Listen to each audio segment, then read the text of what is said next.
I was 5 months pregnant, alone, sitting on the cold bathroom floor of an office building I cleaned at night. My landlord had just told me I had 30 days to get out. I had no family, no savings, and no one to call.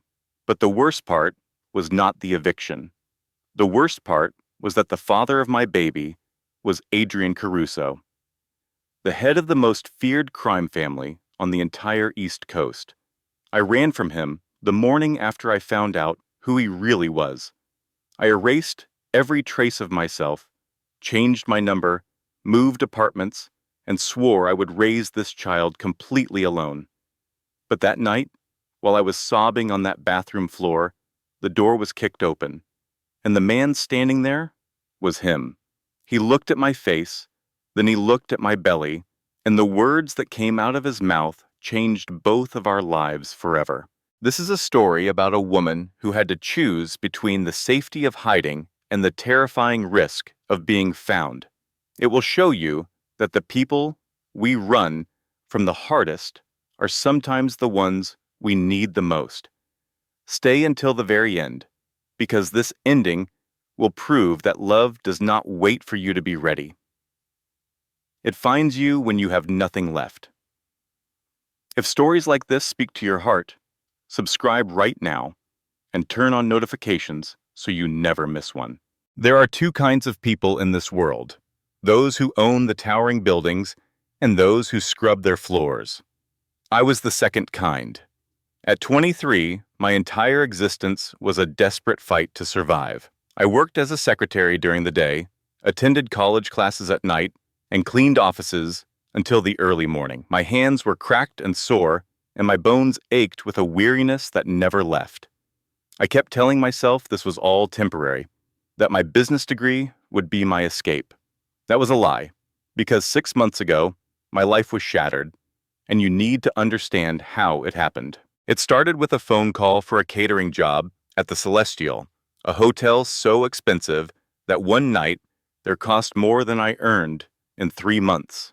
Every part of my body screamed for rest, but the pay was triple what I normally made, and my rent was due. So I put on the black uniform that made me invisible and joined the other tired-looking servers at the back entrance. The ballroom was an obscene display of wealth. Giant crystal chandeliers seemed to mock my student loans. The guests wore clothing that cost more than my entire education, their jewelry shining under the impossibly bright lights. My job was to move through the crowd with a tray of drinks, noticed by no one. In that world, service workers are ghosts. But then I felt it, the unmistakable feeling of being watched. I turned my head and saw him. He was impossibly tall, dressed in a perfect charcoal suit that probably cost a fortune. His power was like a physical force, and other guests kept a careful distance from him. I did not know his name was Adrian Caruso then. I only knew he was dangerous, and he was staring directly at me. When our eyes met, he did not look away. He gave a small lift of his glass, a silent acknowledgement. A faint smile touched his lips, and it held more meaning than any words. My heart began to pound with a mix of fear and something else. I tried to focus on my work, to forget the man by the window. But he found me later, during my break in a deserted service hall. He moved so quietly that I did not see him until he spoke. His voice was low, with an accent that suggested wealth and power. We talked for only 20 minutes, but it felt like hours. He did not talk about himself. He asked about my dreams, my goals, and my frustrations with the world. He listened with an intensity that made me feel like the only person in the city. When his fingers brushed against mine, it felt like an electric shock. I knew I should have been afraid. I saw his 3 bodyguards watching from a distance. I saw the fear in the eyes of others who passed him, but I was so tired of being invisible. So when he asked to show me the rooftop view after my shift, I heard myself say yes. The city lights spread out below us like a carpet of fallen stars. He kissed me there, high above the world and every sensible thought I had vanished. We went to his suite. The night was like something from a movie, a fantasy I never thought could be real. He was intense and gentle, completely focused on me. For a few hours, I let myself believe that fairy tales could happen to ordinary girls. I let myself believe I was special. But morning always comes. While he was sleeping, I picked up my phone and searched his name. What I discovered turned my blood to ice. I found articles about organized crime, investigations into racketeering, and photos of him leaving courtrooms with expensive lawyers. Adrian Caruso was not just a powerful businessman. He was the leader of one of the most feared crime families on the East Coast. The legal system was not failing to stop him. It was designed to protect men like him. With shaking hands, I dressed in silence and slipped out of the room. I threw away the card with his private number and tried to convince myself I could just forget that night had ever happened. I told myself that a man like Adrian Caruso would never think twice about a girl like me. I was a single night, easily forgotten. I would never see him again, and that was for the best. 2 weeks later, I stood in the bathroom of a pharmacy and watched 2 pink lines appear on a pregnancy test. The air left my lungs.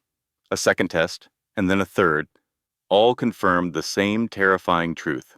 A secret visit to a clinic confirmed I was 6 weeks pregnant, and the child belonged to a monster. I considered ending the pregnancy. I am not ashamed of that. I made appointments and canceled them, researching every option until my eyes burned. But something inside me stopped me from going through with it. It was not religion or morals. It was a fierce, stubborn hope that I could do this. I could be the mother this child deserved. But I knew with absolute certainty that I could never tell Adrian. He was a man who solved problems with violence. Would he think I was trying to trap him? Would he see our child as a weakness? Or would he simply make us disappear? I could not risk my child's life on a guess. I decided that the only form of justice I could get was to vanish. I used all my savings to rent a new apartment in a different part of the city, paying months in advance with cash. I changed my phone number and deleted every social media profile I had. I told people I was dealing with a family emergency that required privacy. I started wearing baggy clothes to hide my body. I blamed morning sickness on food poisoning. Every day was a risk. Every week, a small victory. I knew my time was running out, but I would protect my child, no matter the cost. That I could not completely conceal. I started avoiding all company gatherings, said no to every lunch offer, and built a wall around myself, earning a name for being distant and fiercely private. Each lie I told created another, and they grew more complex and draining as the weeks went on. When I was 5 months along, maintaining the secret felt like a separate, more demanding job than my actual one. My mornings all began with the same anxious ritual. I would stand sideways before my bathroom mirror, studying how my shape had changed overnight. I would then plan which mix of baggy sweaters and high-waisted trousers might best hide the curve that was getting harder to ignore. I bought a whole new collection of clothes from secondhand shops, including oversized blazers, flowing shirts I wore in layers, and scarves I arranged to pull attention away from my stomach. My colleagues likely assumed I had a strange new interest in fashion, or was hiding a significant amount of weight gain. They were either too polite or not curious enough to say anything. The physical demands were constant and showed no mercy. My job as a secretary meant I was at a desk for 8 hours a day. I created a detailed routine for myself, like angling my chair to hide my figure from view. I would time my trips to the restroom for when the office was mostly deserted and eat at my desk while everyone else was in the break room. The evening cleaning work was much harder. I had to bend, lift heavy objects, and stretch, all while trying to shield a growing belly that seemed ready to reveal itself. I had to stop doing catering work completely after almost fainting at a wedding. I invented a story about a family crisis that forced me to take time off. Lack of money became a terrible worry that haunted my nights. The cost of prenatal appointments was high, even at the reduced-fee clinic I located in the Bronx. I needed prenatal vitamins and new clothes every few weeks because nothing fit me anymore. There was also the security deposit for the new apartment and the untraceable phone I purchased for emergencies. The costs accumulated more quickly than I could make money. I found freelance transcription jobs online and would type late into the night. My fingers would ache and my eyes would sting as I listened to legal and medical recordings. I tried to focus on the work instead of my own problems. I sold every valuable thing I had, including my laptop, my jewelry, and even my old college textbooks. I had planned to keep those for future use. I gave up on my classes completely, promising myself I would go back after the baby was born. I knew, however, that this was likely a lie to make the present feel less difficult. The loneliness was possibly the most difficult thing to endure, even more than the physical strain or the money problems. I had never been a person with many friends, but I did have some, along with friendly acquaintances at work, which made life feel less empty. That all ended when I chose to keep the pregnancy a secret. I ignored text messages and refused all invitations. I made up reasons for why I could not get together for coffee, drinks, or even a quick meal. My best friend from college, Sarah, had been my friend since our first year. She called me 17 times in a single week. She then sent a text saying she was concerned about me and asked if I could just let her know I was okay. I sent back a short message claiming a family emergency required me to be alone. Then I blocked her number. I knew if I heard her voice, I would collapse and confess everything. The appointments with my doctor became the only real human connection I had outside of work. Dr. Patricia Chen was a direct woman in her 50s. Her practice focused on patients who needed privacy or could not pay for standard medical care. During my first appointment, she asked about the father, my friends and family, and my plans for after the birth. I gave her vague replies or told obvious lies. She just took notes in my file and then talked about what I should eat and the need to drink enough water. I went to my appointment each month. I would listen to the tiny heartbeat that always made me cry. I would look at the ultrasound pictures that I kept in a locked box under my bed, and I would get the same advice about getting enough rest and eating well, which I could not always do. The baby started to feel real to me slowly, and then suddenly it was undeniable. For the first several months, the baby was just an idea. It was a condition affecting my body that I had to handle carefully. But in my fourth month, I felt the first tiny movement. It was so light that I thought it was my imagination. A week later, a clear kick made me gasp during a work meeting. From then on, the baby was always with me. It was a small person who had feelings about my food, my sleep schedule, and how I sat. I began to talk to the baby.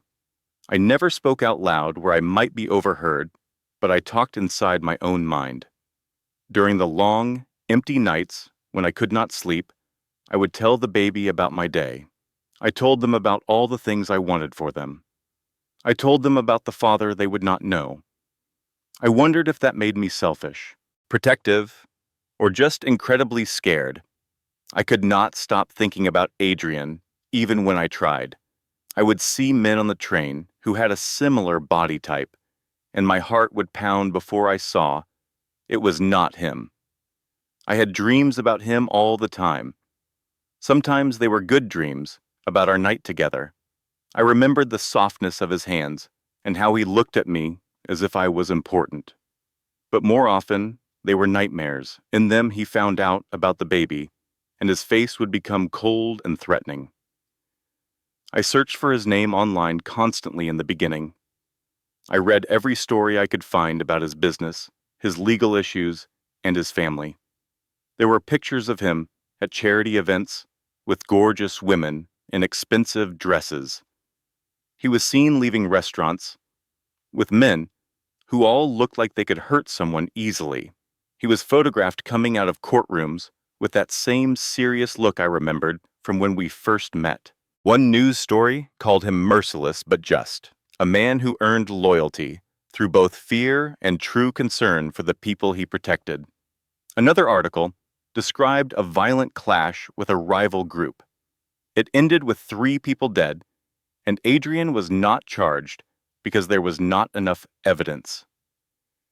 The difference between these stories and the man I knew was jarring.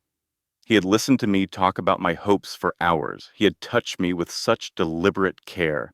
I could not make sense of the 2 versions of him. Which one was the real person?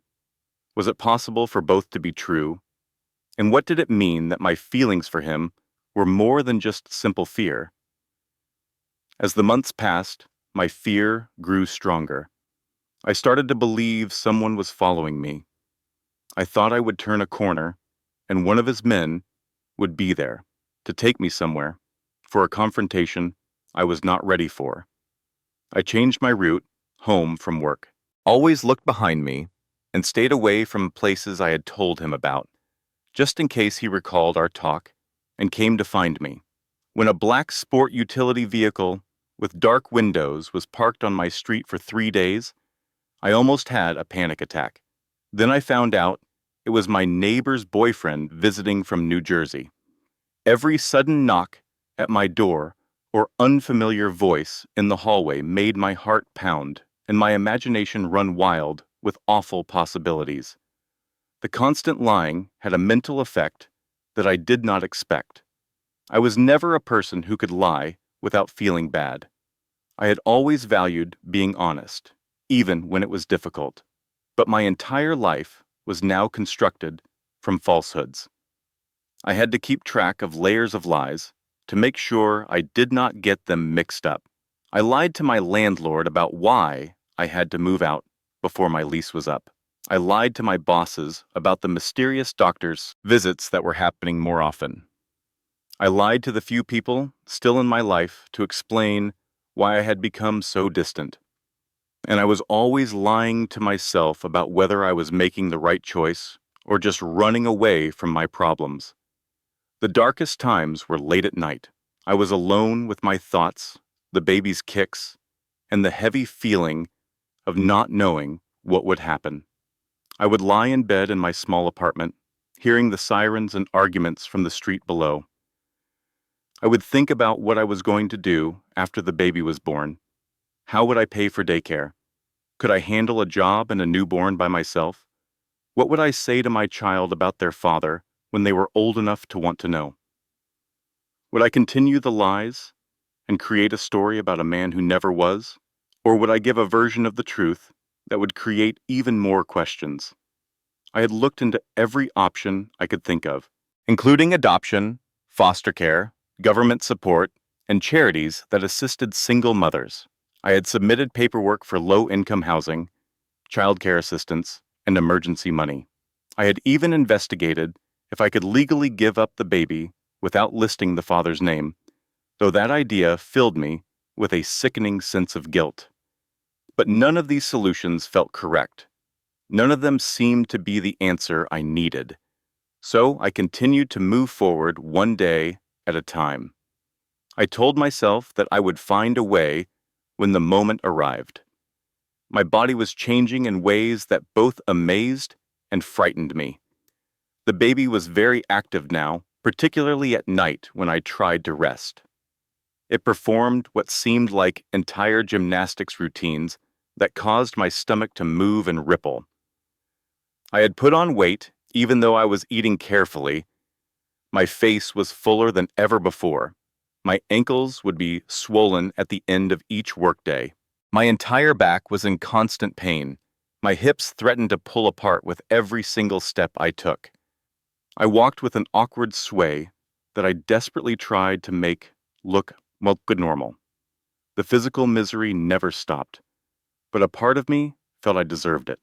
It was like a punishment for the choices that led me here. The real collapse happened on a Tuesday evening in late October. I was 5 months and 2 weeks pregnant, and the night had started just like any other. I finished my shift as a secretary at the law office, bought a pathetic sandwich from a corner store for my dinner, and went to my cleaning job. It was at a corporate tower in Midtown, a place I had worked for nearly a year. The building held a mix of businesses, like finance companies, consulting groups, and a couple of tech startups. My job was to clean floors 12 through 15. That meant 4 long hours of taking out garbage, running a vacuum over the carpets, and wiping down bathrooms that powerful executives pretended they never used. On that night, something felt wrong from the moment I got there. The baby had been moving all day long, pushing hard against my ribs until it was difficult to take a full breath. A headache had started on my commute, and it only seemed to get worse as the hours ticked by. I kept working because I had no other choice. I could not afford to lose a single shift. I was already falling behind on saving the money I would need when I could no longer work at all. I began on the 15th floor like I always did, moving through the empty offices with a routine. I tried to ignore the sharp ache in my back and the overwhelming need to just sit down. At around 8:30, my landlord called my phone. I almost let it ring because I knew the news would not be good. But some self-destructive urge made me answer. His voice was apologetic, yet absolute. The building was sold. The new owners intended to renovate, and every tenant had to be gone by the end of the month. He said he knew it was a terrible situation. He truly did. But there was nothing he could do. He could give me back my security deposit in a week, but I had to find a new place to live right away. The phone call took maybe 5 minutes, but when it ended, my hands were trembling so much I could hardly grip my phone. I stood there for a second in that vacant hallway, just looking at the commercial-grade carpet. I tried to understand what he had just told me. I had saved enough for 1 more month of rent. Maybe I could make it last for 2 if I was careful. But the idea of finding another apartment in New York City that I could actually afford felt impossible. Renting to a very pregnant single woman with no good references or a stable family was not going to happen. I thought about my baby. I thought about what would happen if I became homeless. I wondered if this was the world's way of showing me I had made a horrible error by believing I could raise a child by myself. The panic washed over me like a tidal wave. My chest grew tight, and the edges of my vision started to go dark. I staggered into the closest bathroom. I barely got inside before my knees buckled and I slid down the wall to the floor. And right then, for the first time since learning I was pregnant, I lost all control. The sobs were violent and loud, and I could not stop them. It was the kind of crying that shakes your entire body and leaves your throat feeling raw. I wrapped my arms around my stomach, feeling the baby kick inside me. I cried for everything I had already lost, and for everything I was terrified I would lose next. I have no idea how long I remained there on that cold tile. I was just hunched over my pregnant belly in a quiet bathroom in a building where I was supposed to be cleaning. It might have been 5 minutes, or it might have been 30. I only know that eventually I'd heard footsteps coming down the hall. They were heavy, measured steps that came to a stop right in front of the bathroom door. I tried to silence my sobs and get a hold of myself, but my body refused to listen. I heard the handle turn, even though the door was locked. Then the whole door vibrated as someone kicked it open with what sounded like one explosive motion. I raised my head with tears still pouring down my cheeks, and I saw him. Adrian Caruso was standing in that bathroom doorway. He looked like something from my deepest fears and my most hidden dreams. He wore a 3-piece navy suit that likely cost more than I earned in half a year. His dark hair was styled perfectly, combed back just as I remembered. A watch covered in diamonds glittered under the harsh fluorescent lights. For a second, we did nothing but stare at one another. I saw his face change from worried to stunned to something else I could not name, as his gaze dropped from my tear-covered face to my arms. They were wrapped protectively around a stomach that was now impossible to miss. When he finally spoke, his voice was deep and strained. It was filled with an emotion I had never heard from him, Natalie. He only said my name, but the way he said it made me start to cry even harder. He took a step toward me, and I flinched back against the wall. That made him freeze as if I had just slapped him. "How long?" he demanded. I could hear the effort it took for him to keep his voice steady. "How long have you been pregnant?" I was unable to speak. The words were trapped behind the sobs that would not stop. He knelt down slowly and with great care, leaving a space between us. He moved as if he were approaching a scared animal. Being this close, I noticed things I had forgotten: the little scar just over his left eyebrow, the precise shade of his eyes, which seemed darker than I recalled, the way a muscle in his jaw flexed when he fought to maintain control. "Who is the father, Natalie?" His voice became very low, very threatening. "You will tell me right now, who is the father?" The question filled the silence between us. I knew in that moment I had only seconds to make a choice that would alter my entire life. I could lie to him. I could say it was somebody else, a made-up boyfriend or a random man who had nothing to do with him. But when I looked into his eyes and saw how hard he was struggling to keep himself together, I just could not do it. The truth came out as a faint whisper. "You are." I saw the words strike him like a punch. He fell back on his heels, and his hand flew to his mouth. His eyes widened with a look of pure shock and deep anger and pain, all of it mixed into one.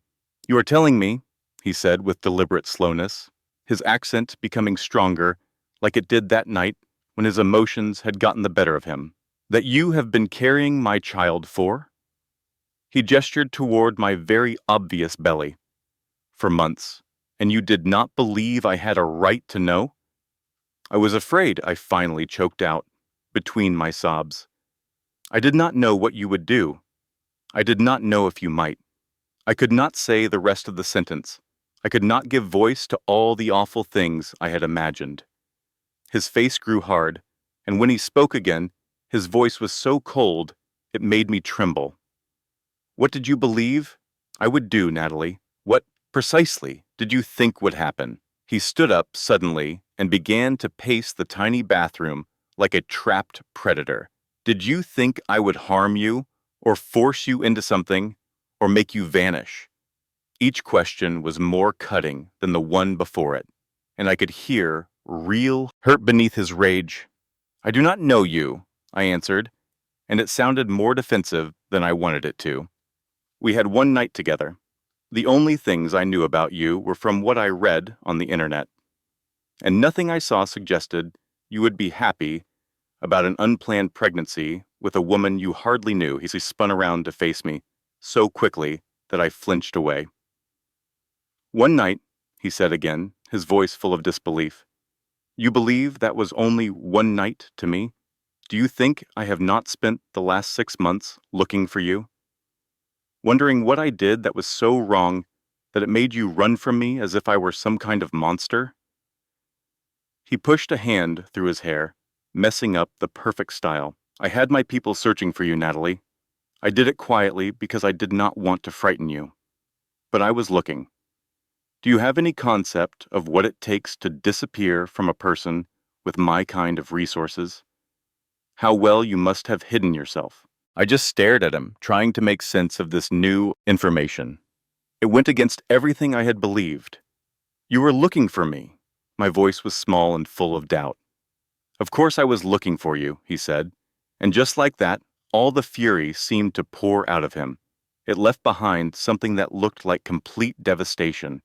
He collapsed against the wall across from me and buried his head in his hands. "That night was important to me. You were important to me. And then you were just gone." And I believed, he paused, then looked up at me with eyes that were full of too much feeling. I believed I had invented the connection between us, that I had completely misjudged the situation, that I was just another wealthy man who had told himself that a beautiful woman could actually want him for something other than his bank account. The honesty in his confession made my own chest ache. It was not that way, I told him softly. That night was. It was genuine. It was all genuine. That is the reason I left. It terrified me how much I felt for you and how quickly it all happened. And then I discovered who you truly were, and I panicked. He was silent for a very long time, examining my face as if he were trying to see my every thought.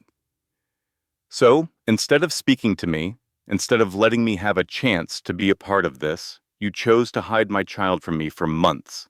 You chose to struggle all by yourself, to end up crying on bathroom floors. His eyes moved over my cheap, baggy clothes and my exhausted face. I could see him putting the pieces together, understanding just how bad things had been for me. How have you been paying for everything? For medical appointments? I have been getting by, I said, raising my chin with the little dignity I had remaining. I work 2 jobs. I found a clinic. I have been. You have been barely getting by, he interrupted me, his voice sharp. Do not lie to me, Natalie. Not anymore. Not about this. He got to his feet, and suddenly he was standing over me. This huge, powerful man who he could end my entire existence with one phone call. You are coming with me. What? I tried to push my body off the cold floor, but my limbs refused to obey. No, I cannot just... This is not a discussion. He bent down, and before I could even form a protest, he lifted me into his arms as if I weighed nothing. Pregnant belly and everything. You are exhausted. You are distraught. And you are carrying my child. We are going to a safe place to talk. A place where you are not collapsed on the floor of a building you should never have been working in. Let me go, I whispered, but my words had no strength. The truth was I felt drained, completely overwhelmed. Being held by someone who seemed to genuinely worry about me felt good. It felt better than I was willing to admit, even though he was also furious. Adrian carried me from that bathroom and through the silent office building as if I were something precious. His arms were a steady and powerful cage around me, ignoring my weak protests that I could walk on my own. Inside the elevator, our reflection appeared on the mirrored steel. He looked like the powerful man he was, dressed in an expensive suit. I looked like a janitor, with tear tracks on my face, and a stomach I could no longer conceal. The difference between us was staggering. His jaw was a hard line of stone, and a muscle twitched in his cheek. He was holding back an incredible storm of anger with pure will. 3 men in dark suits stood waiting in the lobby. They did not even flinch as their boss carried a pregnant woman across the marble floor. One moved forward to open the door to a black sport utility vehicle waiting at the curb. Another spoke in quiet Italian on his phone, while the third scanned the street with the sharp eyes of a man who lives expecting trouble. Adrian placed me at the back seat with an incredible gentleness before getting in beside me. In moments, we were gliding through Manhattan traffic. The driver moved with a smooth expertise that told me he had done this 1,000 times. I looked out the window and watched the city lights smear into long trails of color. I was trying to understand what was happening. This was the exact situation I had feared for months. Being discovered, being confronted, being dragged into Adrian's world against my will. But it was not happening the way I had always pictured it. He was not making threats. He was not using fear to control me. He just sat beside me in the dark, his eyes sometimes drifting to my belly, with a look I did not understand. He seemed almost as lost as I felt. We arrived at a building in Tribeca that radiated wealth from the street. It was a converted warehouse with windows that stretched from the floor to the ceiling. A doorman gave Adrian a respectful nod that said he owned the entire building, and he likely did. The penthouse he brought me to was precisely what I would have imagined. It was modern and vast, filled with art that cost more than my entire life. The view of the city was magnificent, but I was in no condition to appreciate it. He led me to a leather sofa so plush I nearly sank into it. Then he vanished into the kitchen. I heard the sound of cabinets and running water. He came back with a glass and offered it to me. "Drink," he said. It was almost an order. "You are dehydrated." I accepted the water. He was right, and I had no strength left to argue. He took a seat in an armchair across from me, leaning forward with his arms resting on his knees. For a long, silent moment, we just stared at one another. This close, I could see that he was also tired. Dark circles under his eyes told me he had been sleeping just as poorly as I had. The fine suit and perfect hair could not conceal the strain in his shoulders or the deep weariness on his face. "Start at the beginning," he finally said. "Tell me everything." And so I did. I told him about the pregnancy test. I told him about the fear and the panic and the impossible choices I faced.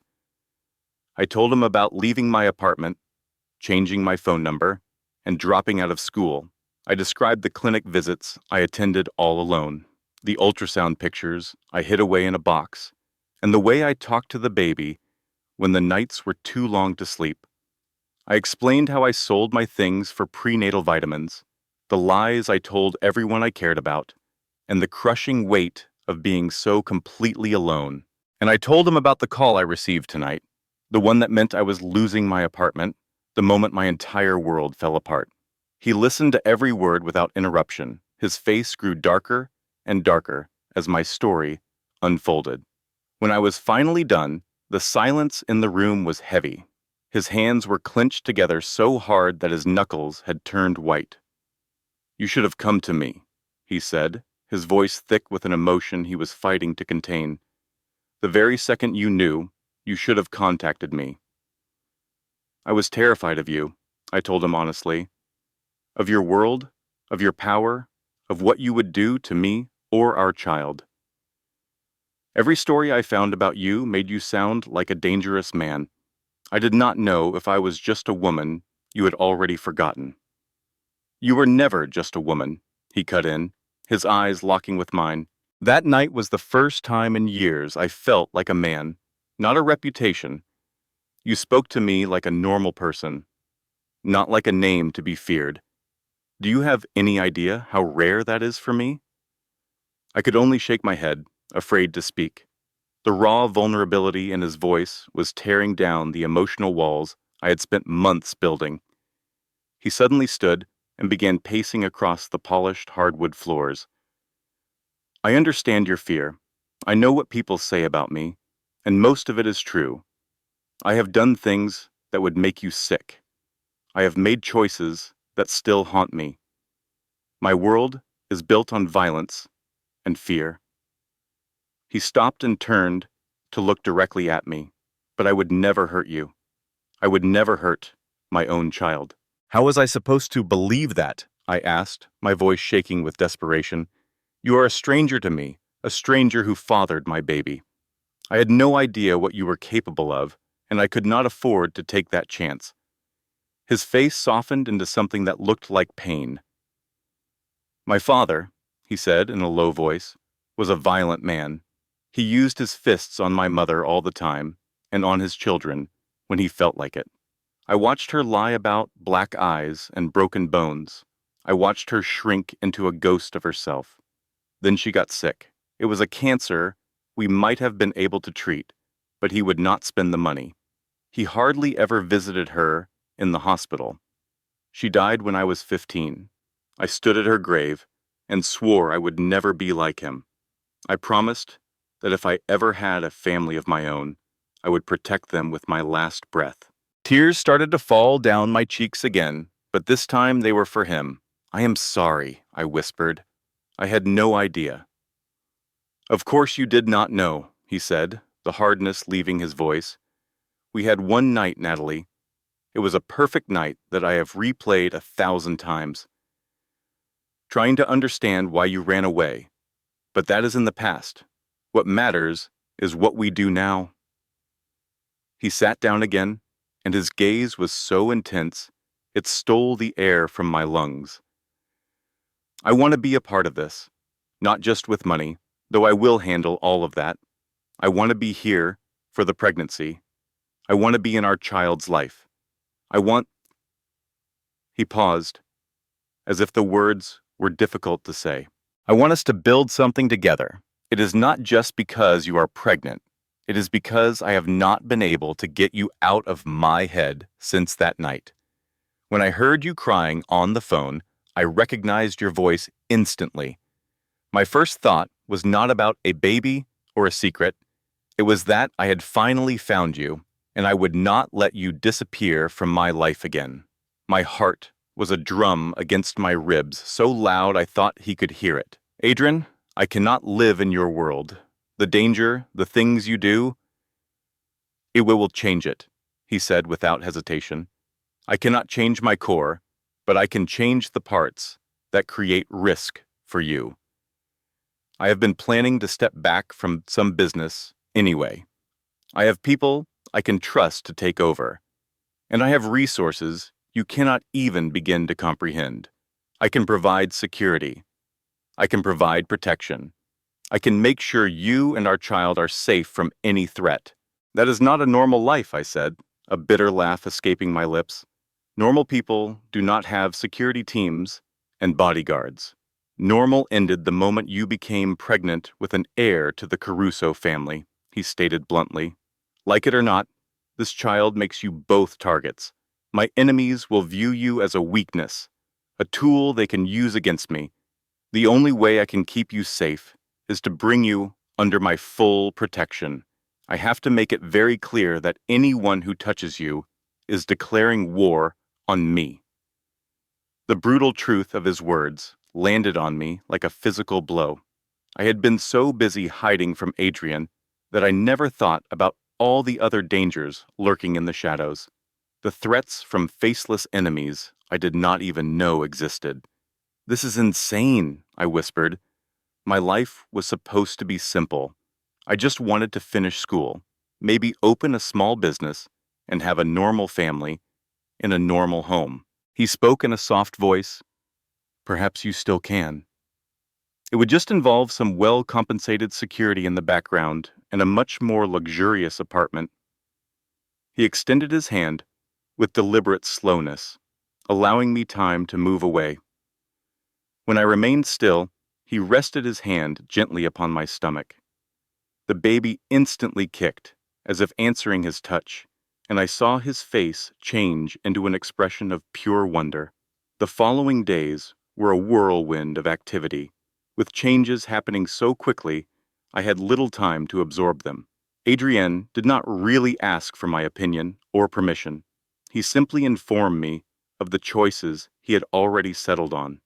While a part of me resisted his commanding methods, I was far too tired and overwhelmed to argue against most of it. In less than 24 hours after our confrontation in the bathroom, he had moved every one of my belongings from my small place in Washington Heights into a guarded building on the Upper East Side in a property he referred to as a safe house. It was a 3-bedroom apartment with security around the clock, a kitchen larger than my entire old apartment, and windows that looked out over Central Park, offering views that likely cost more each month than I earned in an entire year. He did not move in with me, a fact that surprised me at first. Then I understood he was attempting to give me room to adapt, to avoid overwhelming me any more than he already had. Yet he was always present, whether it was morning, afternoon, or evening. He would appear with takeout from fine dining places I had only seen in magazines, with prenatal vitamins from a pharmacy that apparently made home deliveries for him, and with books on pregnancy and raising children that he had obviously taken hours to choose. He came to every single one of my doctor visits, sitting inside the exam room with a focus so intense that it made Dr. Chen lift her eyebrows, though she never asked any questions. His hand would find mine the moment we heard the heartbeat. His face was impossible to read when he looked at the ultrasound scans showing a baby that was perfectly healthy and developing right on schedule. The shift in my living situation was jarring and created a discomfort I had not anticipated. All at once, I possessed everything I had been desperate for over the past months. This included proper food, sufficient rest, and medical attention that did not force me to decide between filling a prescription and paying my rent. Yet accepting all of it felt as though I had forfeited a core piece of my own independence. Adrienzo had demanded that I leave both of my jobs right away. When I argued against it, saying I had to work and could not simply live on his charity, he gave me a look as if I were being intentionally dense. He pointed out that carrying his child was more than enough work, and that I should have been resting months ago, not cleaning office buildings when I was 5 months pregnant. He had placed a large sum of money into a new bank account he set up under my name. The amount was so great that it literally made me gasp when I looked at the balance statement. When I attempted to discuss it, to try and create some limits on his financial assistance, he silenced me with a tone that allowed for no debate. "You are carrying my heir," he stated. There was something in his voice that made the subject completely non-negotiable. "Every single item you require, every comfort that can ease this pregnancy, every cost associated with the baby. It is not charity, Natalie. It is my duty and, to be honest, my honor. Do not disrespect either of us by pretending you do not require this help." But the change was not only about money, comfort, or arrangements. The thing that unsettled me the most was Adrien's behavior around me, how he seemed to be making a real effort to be different from the man I had anticipated. He remained intense, commanding, and was clearly a person accustomed to having his way and possessing the influence to ensure it. But with me, he was cautious in a manner that indicated he was constantly policing himself, holding back urges that he thought might frighten me or cause me to withdraw. He would ask before placing a hand on my belly, even when I could tell how badly he wanted to feel the baby's movements. He would listen when I spoke about my anxieties and worries without immediately trying to solve every problem. He brought me books and music and an absurd quantity of food, discovering my tastes through a process of elimination with a level of attention that would have been touching if it were not also a little overwhelming. We spoke more than I had thought we would, about everything and about nothing. He told me stories of his childhood and his family, of the expectations, the pressures, and the violence that had molded him into the man he was. He talked about his mother, whom he had adored, and his father, whom he had feared and ultimately overthrown. He was candid about his business dealings in a way that sometimes made me uneasy. He did not try to glamorize it or suggest it was anything other than what it was. At the same time, he offered no apologies for the decisions he had made to survive and later prosper in a world that operated under a very different set of rules than the one I understood. Then slowly and with great care, he started to share his plan for how things could be different, for how he could withdraw from the most hazardous parts of his work and concentrate on legitimate enterprises that would not endanger his family. "I have been considering this for some time," he confessed one evening as we sat in the apartment's living room. He was in an armchair while I was on the sofa with my feet elevated, as my ankles had begun to swell. "Even before I located you again, the violence, the unending risk of prosecution or conflict with rivals, it is draining, and it cannot last forever. I have lieutenants who can manage most of the operations, men who have been loyal for years and have earned greater responsibility. I can keep my oversight without having to be personally involved in matters that could lead to me being killed or sent to prison. Can you truly step away? I asked with skepticism. I always thought once you were in that kind of life, you were in it for good. I am not talking about completely walking away, he corrected me. I will always be who I am. I will always possess connections and influence. And yes, I will have some business ventures that function in legal gray areas. But there is a world of difference between being the man who makes every call and gets his hands dirty and being the one who assigns tasks and directs strategy from a safe distance. My child should have a father who is around, someone who is not always checking over his shoulder or getting ready for the next fight. I wanted to accept his words. I wanted to have faith that he could transform enough for this to succeed. But I had read enough about organized crime to understand that leaving was never that easy. Enemies did not simply let you go just because you chose to be less active. What about the people who view the baby as a point of leverage? I asked, giving voice to the fear that had been building since he first brought it up. You told me your rivals would come after us. How does you taking a step back alter that? His face grew hard. It does not. Not completely. That is why you will have guards with you any time you leave this apartment. It is why the baby will have protection from the second they are born. It is why I am reorganizing my entire operation to get rid of the rivals who are the most significant threats. He leaned in, his gaze sharp. I am aware this is not the life you wanted, Natalie. I know it is not normal or simple or anything close to what you envisioned for having a family, but I am able to keep you safe, both of you. That is not me being arrogant. It is a promise that I am ready to support with every single resource at my command. The conviction in his voice should have been comforting, but it only served to underscore how much my life had deviated from any path I had ever imagined. I thought of the girl I had been 6 months ago, the one who was concentrated on graduating from college and creating a simple, secure life. That version of myself now seemed like a total stranger. She was a naive person who had no concept of how fast everything could be turned upside down.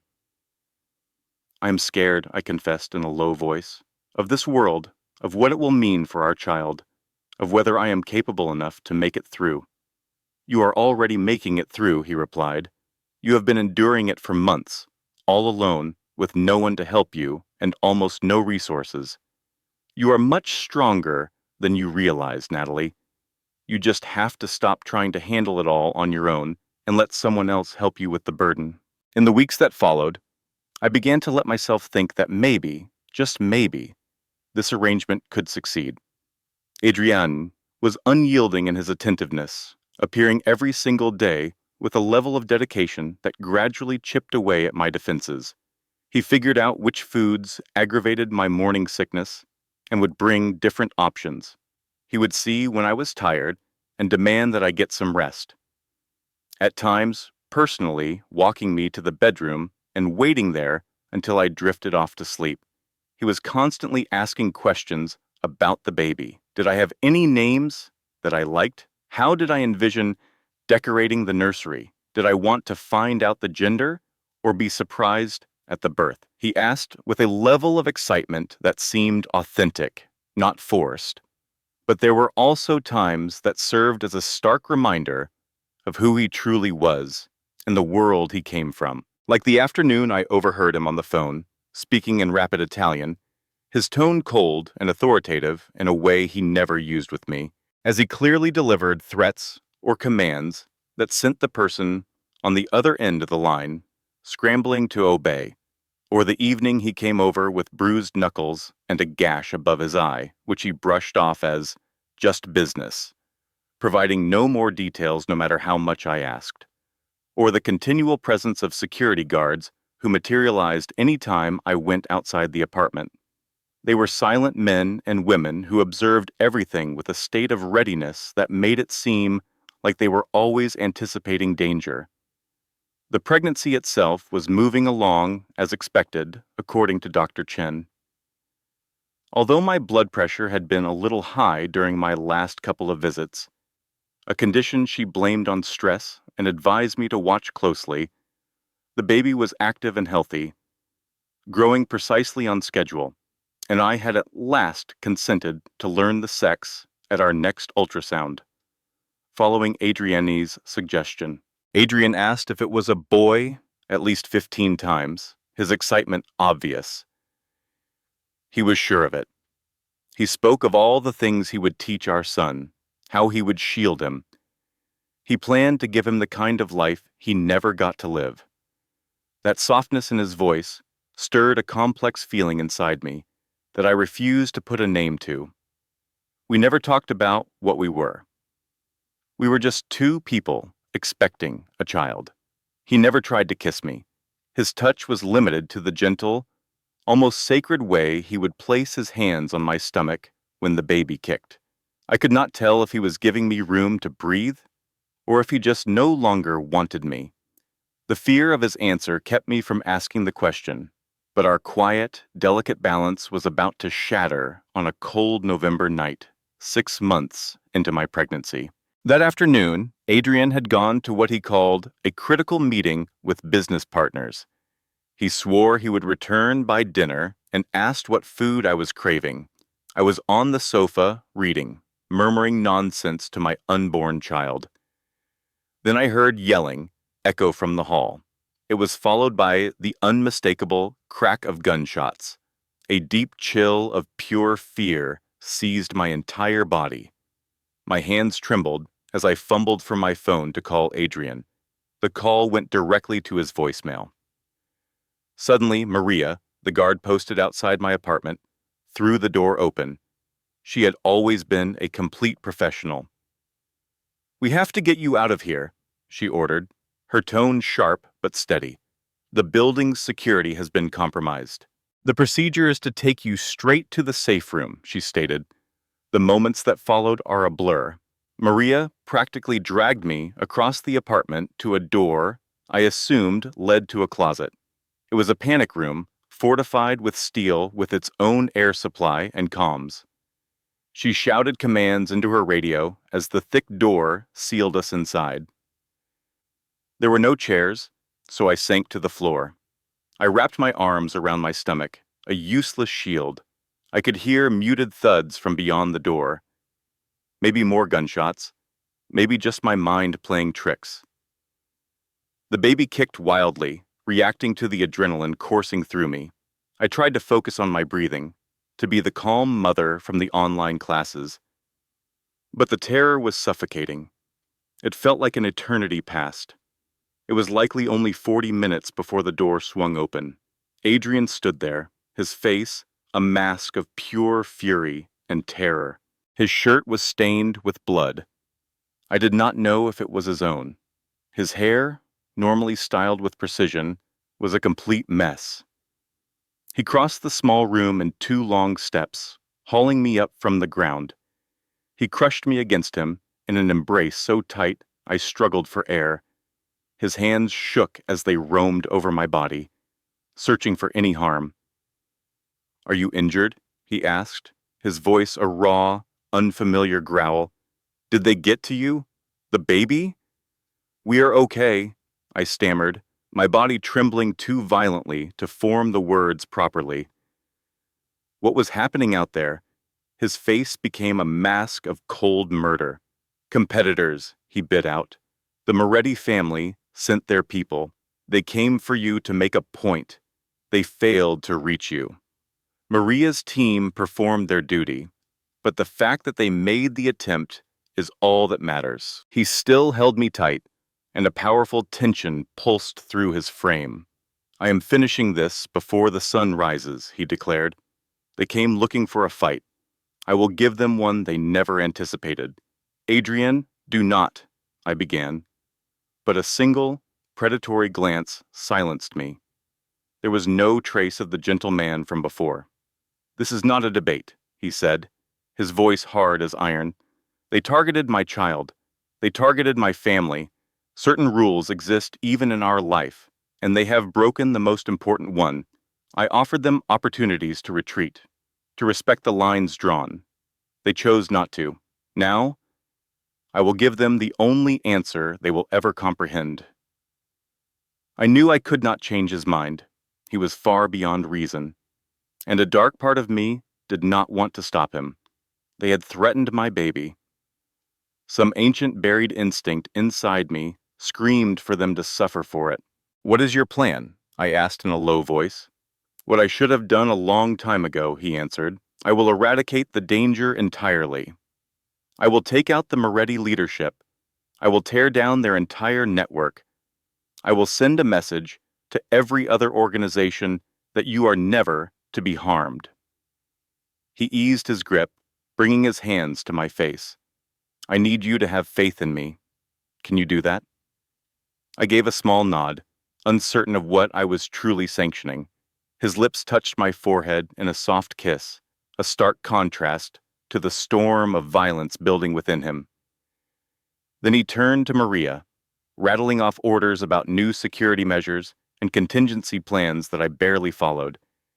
He promised to return as soon as it was done. He instructed me to remain in the apartment, which would now have even more protection. He said that after this night, nothing would be the same. Then he walked out, and I was alone again. My mind raced with terrible possibilities, and the baby inside me thrashed relentlessly. Maria brought me food and suggested I sleep, but I could not do either. For hours I walked the length of the apartment. I pictured the worst outcomes. I tried to comprehend what eradicating the danger truly involved. I was gripped by the fear that Adrian might not return, or that he would come back as a man I no longer recognized. The baby's kicks grew more frantic through the long night, mirroring my own anxiety and filling me with a sense of failure. Daylight was just breaking when he finally came back. He looked drained and somber, but he was not hurt. He discovered me in the nursery we were building, rocking in a chair and gazing at the crib. He was silent as he lifted me to my feet and pulled me into an embrace. I could feel the tension that still gripped him, even through his exhaustion. "Is it done?" I whispered into his shirt. "It is done," he replied. "The Moretti bosses are gone. Their entire business is in pieces. Their turf has been divided up. Every other family now knows that you and our child are under my complete protection. They know that if they threaten you, they will suffer the same fate." He held me tighter. "You are safe now, Natalie. I give you my word, you are safe." I wanted to know everything. I wanted to understand what he did, who was gone forever, and if I should be terrified or thankful. But one look at his face, at the heavy burden of his actions in the last few hours, stopped me. I simply nodded. He guided me to our bed and held me close until my exhausted body finally gave in to sleep. The following weeks passed in a strange state of tension. That night had changed Adrian. A new hardness settled into him, but so did a fierce resolve to be the father and partner he said he would be. He fast-tracked his strategy to remove himself from the front lines of his business. He put his most loyal people in charge of daily affairs. He was with me far more than I had anticipated. He came to every single doctor's visit. He was present for every new development, every pain, every fear. He studied books about pregnancy with a seriousness that was both funny and deeply moving. Dr. Chen began scheduling longer visits just to answer all his questions. He prepared for being a father with the same relentless energy he must have used to construct his empire. We still had not put a label on our relationship, but the attack had changed something between us. The threat had brought us together. Our baby was a bond stronger than any conversation could forge. He never pressed for more than holding me close when I was distressed, or placing his hand on my stomach to feel our child stir.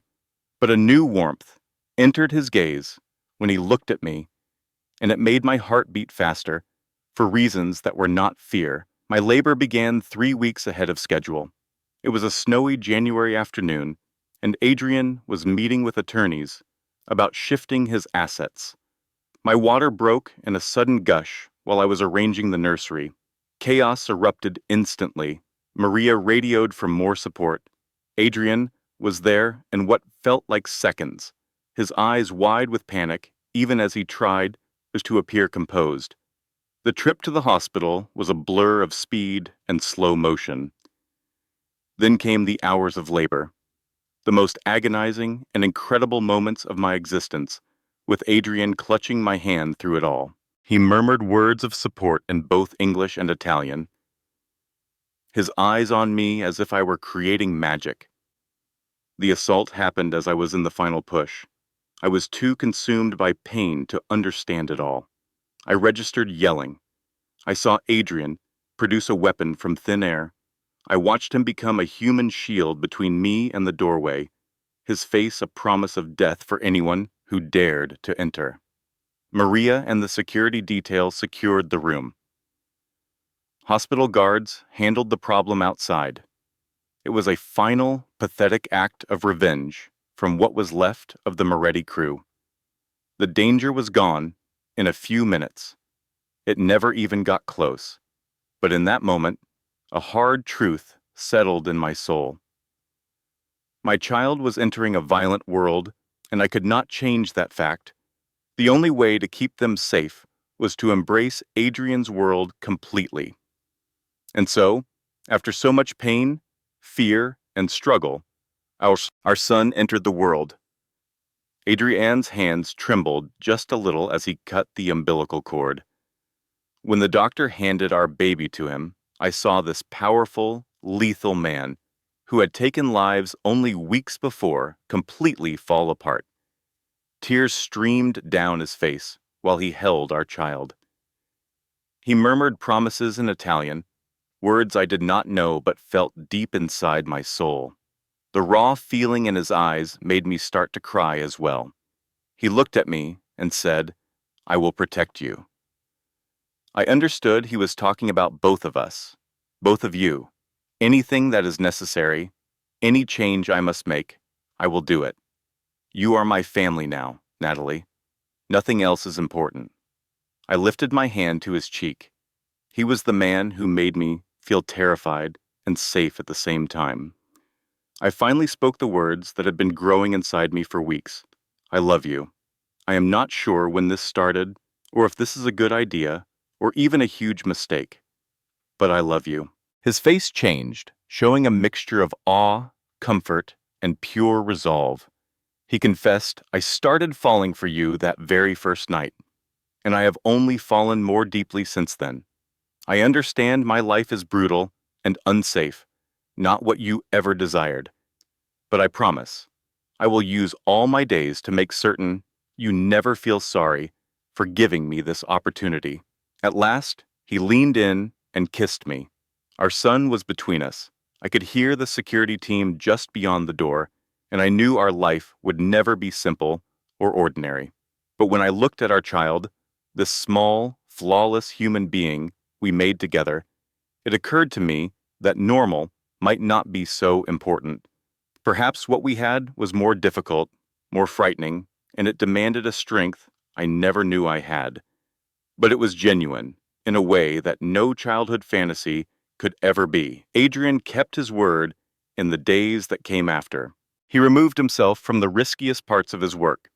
He reorganized his whole operation to put our family's security first. He started the slow journey of moving into lawful ventures that would not endanger our son. This was not a total change. He remained the same man, with the same influence and contacts that moved in the darkness. But the shift was real. It was the kind of change that happens when you love something more than you love your own power. We relocated to a home beyond the city limits, protected like a military fort.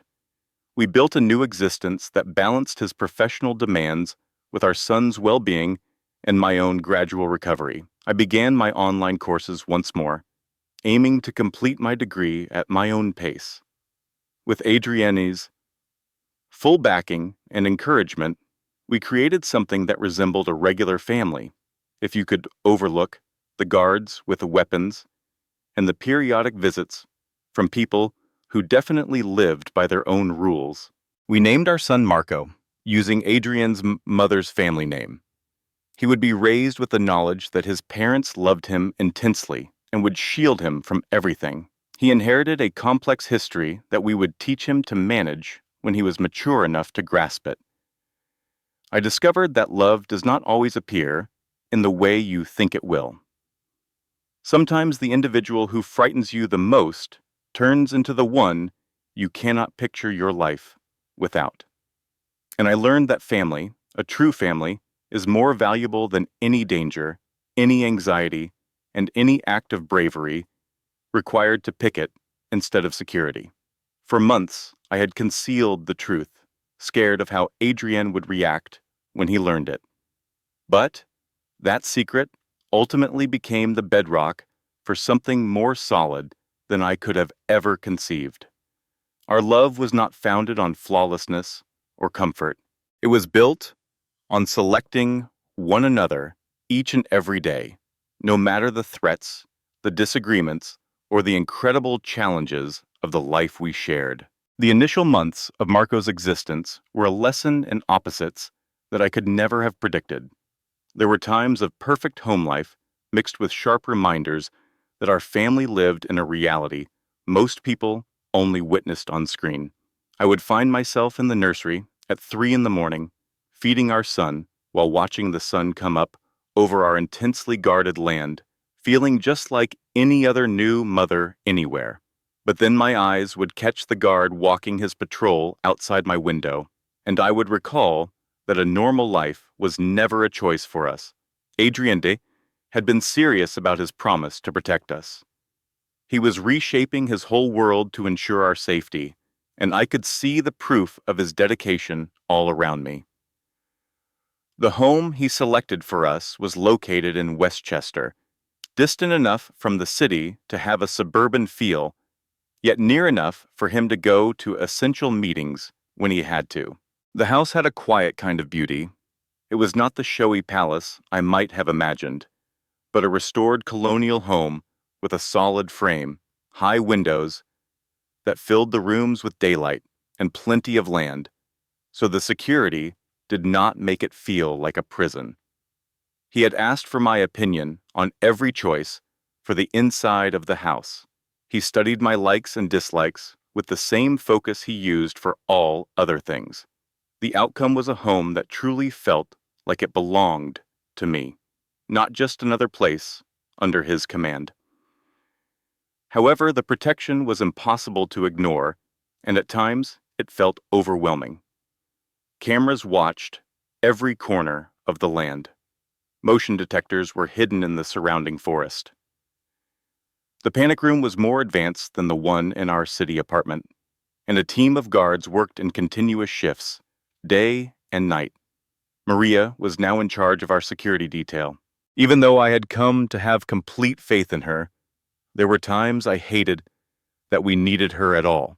I would long to take my baby out for a stroll without having to plan the path, the time, and possible dangers with armed experts.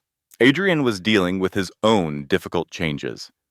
I could see the stress it caused him. Although he attempted to keep it hidden from me, he had kept his promise to withdraw from the most brutal parts of his work. He handed over control to subordinates he had trained for many years. He centered his energy on lawful businesses with no connection to his criminal past. But leaving that life was not as easy as simply deciding to do so. He had to handle expectations from others. He had to preserve partnerships carefully, so no one felt abandoned or exposed.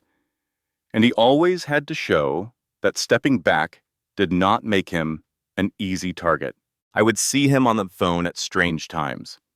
His voice would become that icy, authoritative tone that could still send a chill through me.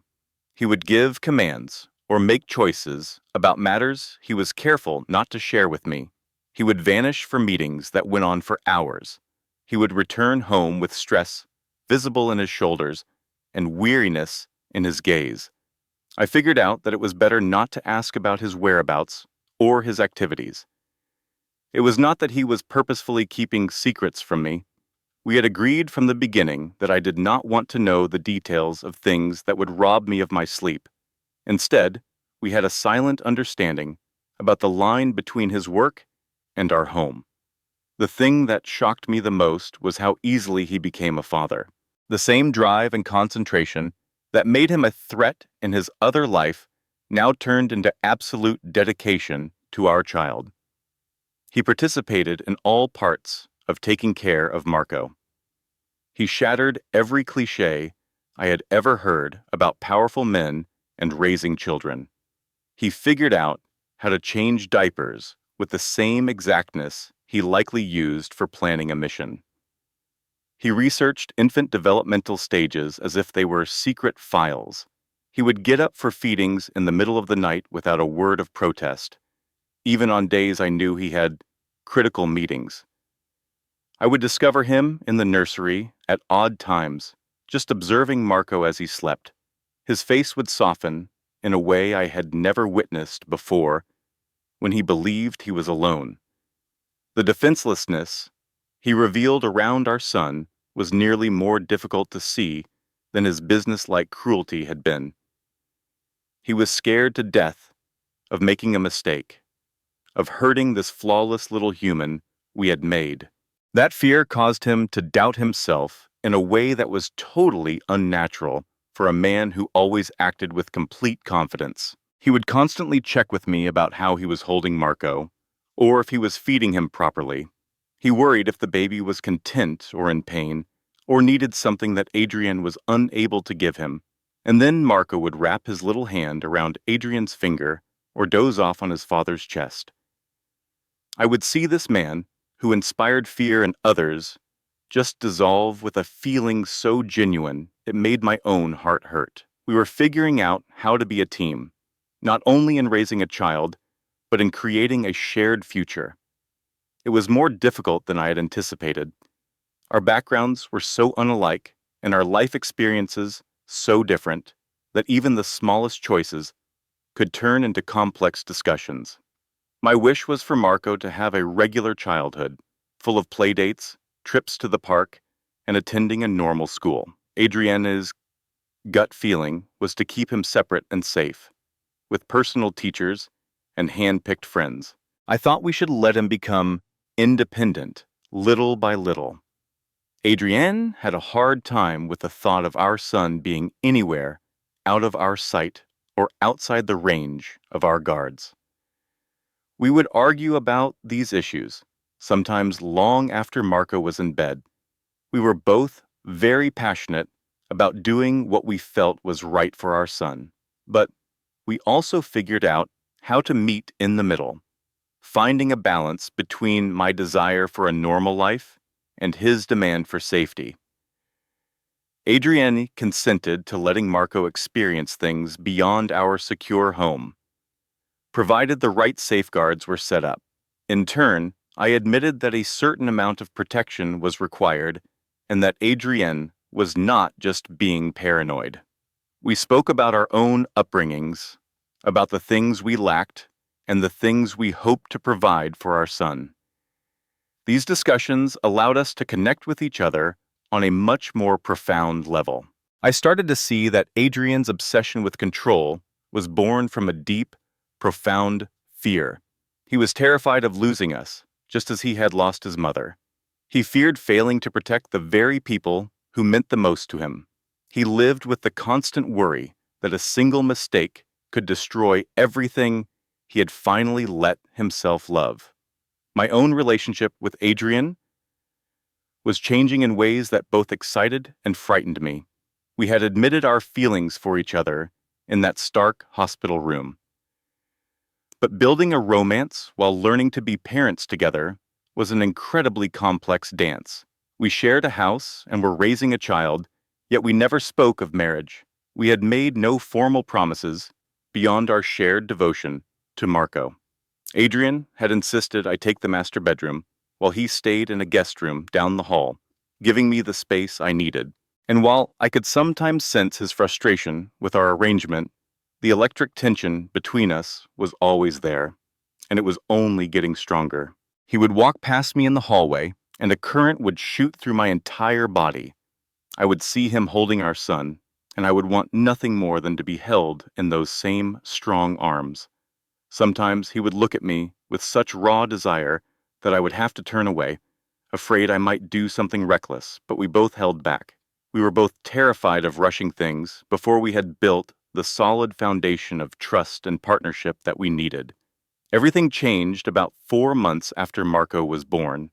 My doctor had cleared me to resume my normal life, but the sheer exhaustion of being a new mother and the lingering effects of the pregnancy made normal feel like a fantasy. Adrian had been gone for a 2-day business trip to the city that he simply could not avoid. When he came home late on a Saturday night, my own exhaustion had kept me from sleeping, and I was still awake in the living room. He found me curled on the sofa, holding a book I was not actually reading. The way he looked at me in that moment made my breath catch in my throat. "I missed you," he said, his voice simple and direct. The raw honesty in those 3 words cracked something open inside my chest. Not just Marco, although I missed him terribly, of course, but you, Natalie. I missed talking to you. I missed hearing you laugh. I just missed being in the same room as you. These last 2 days have been torture. I put my book down, my heart hammering against my ribs. I missed you too, I confessed. The house feels so empty when you are not in it. Marco kept looking around as if he was searching for you, and I kept wanting to tell you things, or ask for your opinion, or just... I trailed off, unable to find the words to explain the depth of my feelings. He slowly crossed the room, giving me every chance to tell him to stop. When I did not, he sat next to me on the couch, so close I could feel the warmth radiating from his body. "I have been trying to give you your space," he said softly. "I have been trying not to push you into anything before you are ready for it. But I need you to understand that my feelings for you are not about Marco. They are not about obligation or gratitude. I am in love with you, Natalie. I am completely in love with you. I love the way you are with our son. I love your strength, and I love your stubbornness when you think I am being too controlling. I love how you have adjusted to this insane life without ever losing yourself. Every single thing about you makes me fall for you even more." I lifted my hand to his face, my fingers tracing the sharp line of his jaw and the small scar over his eyebrow. "I am scared," I whispered. "I am scared of how much I feel for you. I am scared of this world you live in. I am scared that something will happen, and I will lose all of this before I have even had a chance to truly have it." "I am scared too," he admitted, and the vulnerability in his eyes was almost painful to look at. "I am terrified that I will fail you, that I will not be able to keep you safe. I am terrified that you will wake up one day and realize that you have made a horrible mistake by tying your life to a man like me. But I am even more scared of not trying. I am more scared of living in this house with you and pretending that what we have is just a parenting arrangement when it is so much more." That was when I kissed him, finally closing the gap we had maintained for months. It felt like coming home and leaping from a cliff all at once. He responded with a passion that was so carefully controlled, it told me he had been holding back for much longer than I ever knew. His hands came up to cup my face, and his kiss deepened until I was out of breath, dizzy, and completely lost in the sensation of finally letting myself have him. We did not sleep together that night. We were both too aware of Marco sleeping just upstairs, and we were both committed to taking things slowly, no matter how intense our feelings were. But we did stay on that couch until the sun came up, talking and kissing, and making promises about the future we were going to build with each other. He asked me to marry him properly, not because of our baby, and not because it was the logical thing to do, but because he loved me and he wanted to spend the rest of his life with me. And I said yes. I knew that saying yes meant I was fully accepting his world, with all of its complications and its dangers, because the only other option, a life without him, was simply unthinkable. We kept the engagement a secret at first, sharing the news only with our closest circle. Adrian gave me a beautiful ring, but it was not flashy. It was a single, perfect diamond that caught the light in a way that reminded me of the night everything began. We planned a small wedding for the summer. It would be just family and trusted friends, held in the garden of our home where security could be controlled, and we could celebrate without the worry of public eyes or potential threats. But trying to plan a wedding while raising an infant and managing the complexities of Adrian's transition into a new business was, predictably, chaotic. There were times I wondered if we should just run away and get married. We could skip all the stress and just go to City Hall with Maria and one of Adrian's most loyal associates as our witnesses. But Adrian was determined to give me something special. He wanted our son to be there when we made our commitment official, and his resolve to make everything perfect was both incredibly touching and, at times, a little overwhelming. The threats did not vanish completely, but they did change. Adrian's enemies began to understand that any direct attack would be met with overwhelming force. So instead of violence, they tried new tactics. They made attempts to gather information on our security protocols. They tried to find weaknesses in Adrian's new business ventures.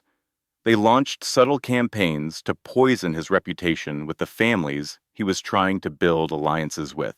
Adrian met every threat with the same cold, calculating efficiency he had always possessed. But I could see the toll it was taking on him. I could see the constant worry in his eyes about whether he was doing enough to keep us safe.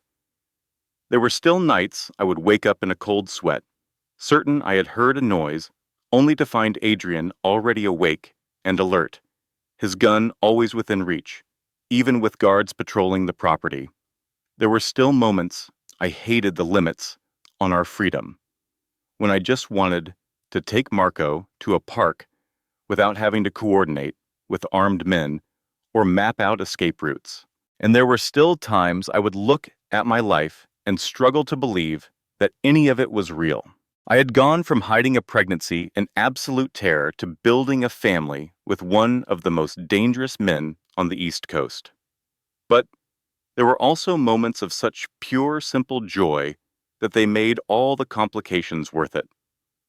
Watching Adrian teach Marco how to make funny faces and seeing them both giggle with the exact same look of delight. Finding little love notes that Adrian had hidden around the house for me to find, small reminders that I was on his mind even when he was at his busiest. The quiet nights after we put Marco to bed, when we would just sit together and talk about everything and nothing, building a deep intimacy that went far beyond physical desire or a shared responsibility. I finished my degree that spring. I took my classes online during Marco's naps and studied late into the night, with Adrian constantly encouraging and supporting me. Walking across the stage to get my diploma at a ceremony so heavily secured it probably gave the university's security team nightmare was one of the proudest moments of my life, especially with Adrian and Marco watching from the audience. It was a symbol of something important to me, that I had not completely lost myself in the chaos of the past year. It meant I had held on to my own goals and dreams, separate from being Marco's mother or Adrian's partner. Adrian kept his promise to move toward legitimate businesses. I quickly learned that in his world, legitimate often meant it was technically legal, but still existed in a moral gray area. He invested heavily in real estate development and tech startups that needed his capital and his connections, and in hospitality companies that benefited from his expertise in managing complex operations. He kept his ties to his old world, but he did it from a safe distance, acting as a consultant instead of a commander. He advised instead of controlled. It was not a complete break. With his history, that was probably impossible, but it was a real and genuine change, and it came from his decision to put our family first.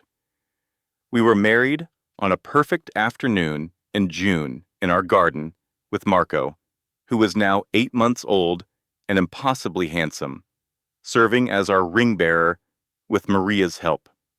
The ceremony was small and intimate, with fewer than 30 guests, but it felt more real and meaningful than any grand event ever could. I wore a simple white dress that made Adrian's eyes darken with desire the moment he saw me. He wore a perfectly tailored suit that was so different from the one he wore that first night, yet it still reminded me of him. We wrote our own vows, and when Adrian promised to protect, cherish, and choose me every single day, no matter what threats or challenges came our way, his voice broke with an emotion that brought tears to the eyes of half our guests. That night, once the guests departed and Marco fell asleep, the house grew still. In that silence, we were finally, truly husband and wife. It was nothing like our first time together. This connection was slow and meaningful, filled with the weight of our shared past, our love, and our promises. Adrian was focused and tender, completely in the moment with me. Later, as I lay in his arms in the master bedroom, which was now ours, a profound peace washed over me. I had never felt anything like it. This was my real life, my home, and my family. It was dangerous and complicated, a world away from what I had ever pictured for myself. But it belonged to me in a way that mattered more than any simple dream. I had spent months running from Adrian. I was terrified of what he would do when he learned I was pregnant. But in the end, him finding me was the best possible outcome. It was not just because his resources and his power made my life easier, although they did.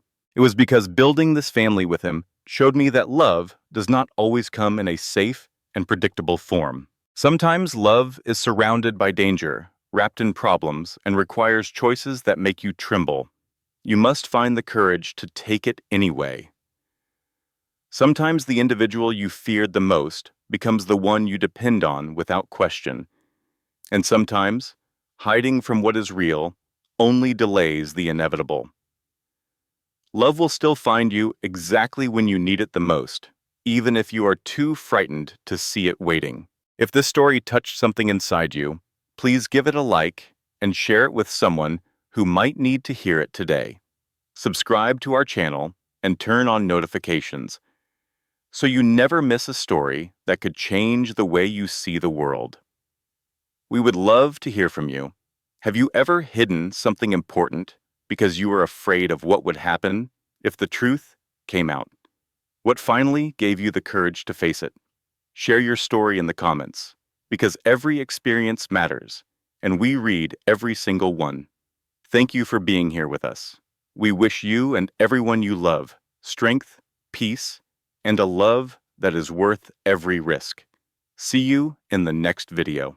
This content was carefully researched, developed, and manually edited by our team to bring you meaningful stories and valuable life lessons.